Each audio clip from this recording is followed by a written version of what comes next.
Good morning, friends. Today the plan is to do some Christmas ornaments out of this air dry clay. So I got out stamps, a snowflake cookie cutter. I did order some new ones from Amazon that are supposed to be here today that I saw was used on another vlog, and they actually have a thing on the top that you push it out with. Really impressed me. And then I was watching another one that was actually had wooden cookie molds. I think it's Tidbits, which is pretty amazing. This gal is impressive if you've not seen her yet or watched her vlogs. Anyway, I understand that this is a good brand from the reviews that I read, so I'm anxious to try it. If anybody has any tips, if anybody watches this, if you could put it in the comments, it would be awesome. I am fixing to have a cup of coffee and then get started with my day. Well, a little bit of a change in plans. I don't have any almond extract. The tip tap tip is Chance here coming to see me. It's my baby boy. And I don't know how, because I usually stock up on it at the end of the season each year, so I have to have that to make the fondant for the cherry chocolates. So I'm gonna head to town, and town is probably, for us, maybe about 15 minutes. Just depends upon traffic out in the country. Here comes the other one. Here comes Sophia. They actually have their coats on, and she's making a lot of noise. I'm sorry. We're in the dining room on the wood floor. So anyway, headed to town to get the almond extract, and then I'll be back. But I thought maybe on the way I might show you a little bit of where we live, our section of the Pacific Northwest. It's actually kind of coming out to be a really pretty day. I'm going to give you a couple of shots out the window here in just a minute before I go, and we will catch up very soon then. This is the window that I was just looking out, or sitting by actually. I was looking out it too. And this is out into what we call our field. We live on 5 acres, and I'll give you a tour sometime. Funny story about this tree here, or what's left of this tree. It was a huge hemlock. I think about 150 tall. We went to the ocean, we thought, for the weekend, and there was a terrible storm here that just covered the whole area. Wind, everything was out. We knew it was bad when we looked at the outage map, even though we were at the coast. We're probably 3 hours from, say, Ocean Shores, if you've ever heard of that. It's out on the coast. And so we couldn't get luck on our cameras, got a little nervous, came home. This tree was like literally down, and we have a dirt road that comes in through here, and it was, of course, across that. Some of the neighbors had cut enough out that they could get past, and had come to check on us to see if we were okay, but nobody was here.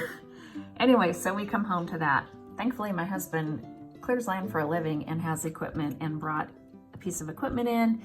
And I even have a short video actually of him cutting that tree, and this thing, because this literally was on the ground as well. St. Francis wrote it down. And when he cut it, boop, it popped right back up. I'll include that if I think of it later. Whoops, sorry, I keep hitting the tripod. Anyway, just wanted to take a quick look outside and see, it doesn't always rain in Seattle. It's actually pretty beautiful. Well, it's just now a little past 3, and as I figured, Hazel is here. This is the deer that comes. So she started coming here with her mother, who we named Jane Doe. I'm an ER nurse, so it was Jane Doe. So she started coming here as a fawn, and we've watched her grow up, and we watched her mother like start pushing her away. They would come, because Jane would come in and eat with her, start pushing her away, like wouldn't let her, at first would let her feed whatever we put out as far as fruit or in the garden or our fruit trees. But then you would see how she was starting to make her independent, and she would push her away, which is kind of heartbreaking for me. I mean, that's your baby. But anyway, so now pretty much Hazel just comes back. Jane has another fawn. Not seen her in a couple of weeks, but Hazel, I swear, knows when about the time John should be home, and that's her guy. And it's really funny to watch. He makes sure that she always has apples, and he says that she likes pears. How he knows that, I don't know. So he buys pears for her. She gets one of those a day, because they're expensive this time of year. And then he also buys or mixes up this deer kibble, which is stuff that is good for them in the wintertime. And then he'll cut branches off that still have leaves on them that are too high for her to reach, and just throw them down so that she gets the things in nature that she needs to have. Anyway, she's super cute. She's small. She'll be 2 this coming spring, and we don't know if she's gonna have a fawn this spring or not. It'll be interesting to see if she brings a baby around. Anyway, thought you'd want to see Hazel.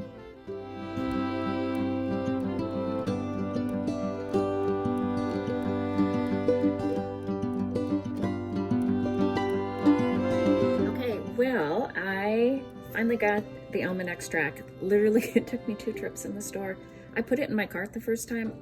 I got checked out and I thought, I don't remember that going through. Anyway, long story short, it didn't. I had to go back in. I have no clue where that first bottle went. So I got it.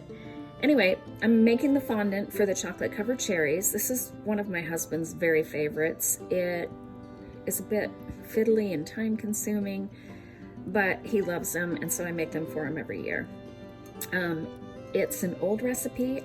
I think it was my mom's, and oh my gosh, my mother would be 100 years old this year, so it's a really old recipe. So it starts out, you use, and the first thing you do is you tip over the almond extract and 1/3 of a cup of butter. And like I wrote in my recipe, and again, I was in nursing school, and that was a very long time ago, margarine, but I only use butter. So you start with the butter. I don't know how noisy this is gonna get, so I may hopefully know how to make some of this stuff goes out.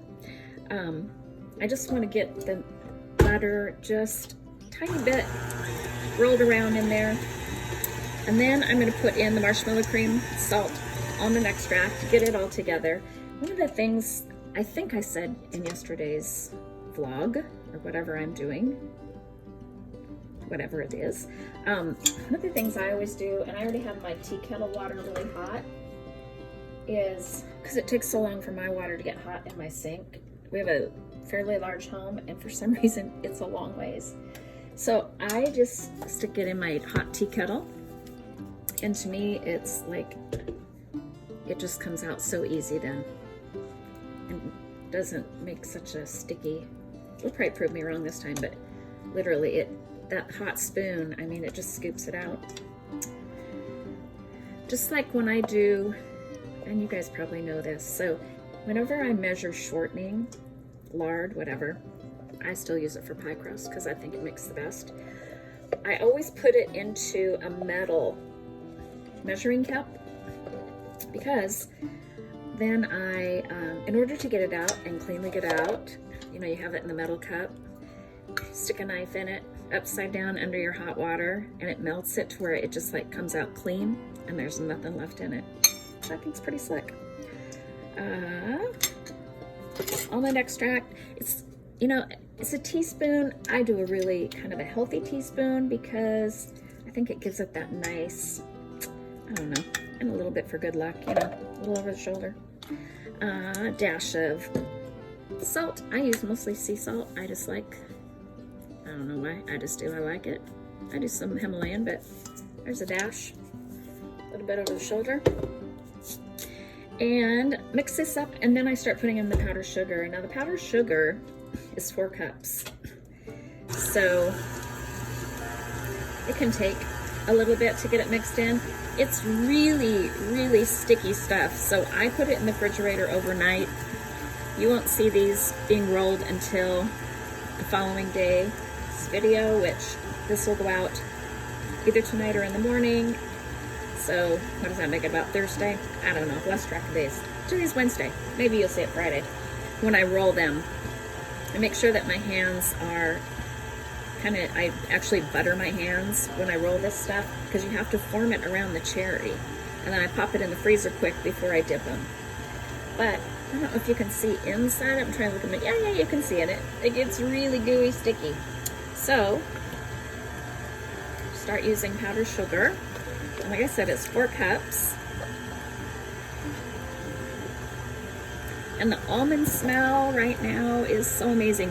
I know a lot of people probably don't like chocolate covered cherries, and maybe it's kind of an old fashioned candy Christmas thing. I don't even know if they haven't bought them in so many years because I always make them.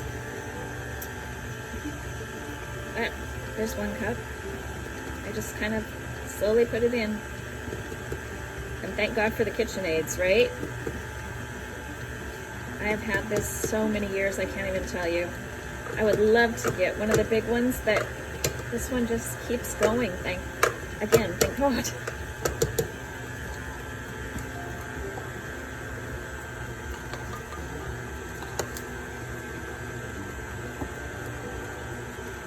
Today I did a little bit of taping of going to town, kind of out where I live. I wanted to get more of Main Street, but holy cow, it was so busy today, like full. Well, it's the holidays. I think I got a little caption of the cute little ice skating rink that they have set up in town. It's darling. It's just super cute. And they brought it all in. I don't know how it works. I've not been in there. I've also not ice skated since I was in high school, so I probably won't be doing that, but it would be fun to go down and see how it operates. You know, it's one of the really cool things about a small town. I mean, I live close enough to the city, not that far from Seattle. 45 minutes maybe. But it's mostly all I-5. But the small town feel, especially around the holidays and the fun things that they do here, it's pretty cool. My husband and I actually met when we lived here, and then we moved away from here for almost 18 years, and now we've been back here. It'll be 15 years in March. See how thick and lumpy it's getting? But still have to put one more cup in it. And then I will cover it up. This isn't science like I do when I make bread. I mean, I'm pretty exact. I actually weigh my flour out for bread. But this will get really tacky and thick, and then I'll put it in I'll cover it, and then put it in the fridge overnight, and tomorrow I'll start rolling them. I like to take the cherries out at least a half an hour or so ahead of time so they can kind of get the outside a little bit dry because they're in the juice, and then it makes it easier. But you'd be surprised, these sit in the fridge. My husband doesn't eat them all before. For a couple of weeks, and they juice up just like a maraschino cherry that you would buy. So that's it for this. Basically, I'm going to turn it off and turn this up on a little bit high, but here, I'll just show you what it looks like. And it's just literally, when I go to do it tomorrow, I'll just like fan it out like this, put a cherry in it, pull that up over the cherry, seal it up with the little stem hanging out, put it in the freezer till they get really, not frozen, but so that you can handle them. And then I dip them in dark chocolate because we love dark chocolate. So anyway, hope you enjoyed that part. This is part 1 of the maraschino cherries, chocolate covered cherries. And I'll see you after a bit. I am also a runner. So it's 40 degrees here today, which is quite beautiful. And I'm gonna take off. The sky is amazing, isn't it? And this is not my house, but this is the area that I live. It's very quiet, calm. It's beautiful. It's home. Okay, and I'm off. Okay, this is the way to town. Like I said, it's a very rural area that I live in, and it's actually really beautiful. We are higher elevation than the town that I live in, so it's always maybe 6 to 8 degrees warmer in the summer and about that much colder in the winter. We do get more snow than what town usually does. And I remember the first year we moved here, which will be 15 years now, we ended up with snow over our deck, and I thought, where has he moved me to this time? I'll give you some more snippets in a bit. This is our little town. To me, it seems very old-fashioned. This is the main street, although there are areas up higher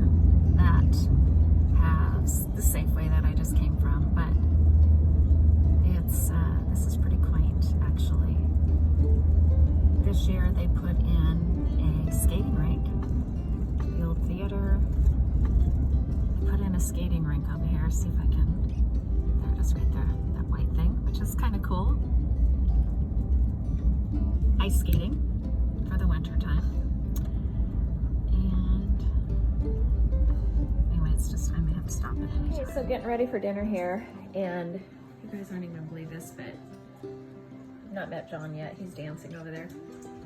Sophia, this is Sophie's chair. So this was Chloe's chair, and then Molly's, and now Sophia's. And where's Sophie's dinner? So, pork chop and stuffing. I'm having a large salad. Sophie has, yeah, it's ridiculous, but anyway. Meet my husband. Sophie, are you hungry? They just had dinner, but this is their second dinner.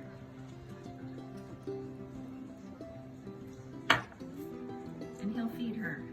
I would not do this, but just like with the deer, Hazel, everybody gets a meal. I am comfortable showing this recipe because it's actually my recipe, a cookbook that we made when I was in nursing school a long time ago.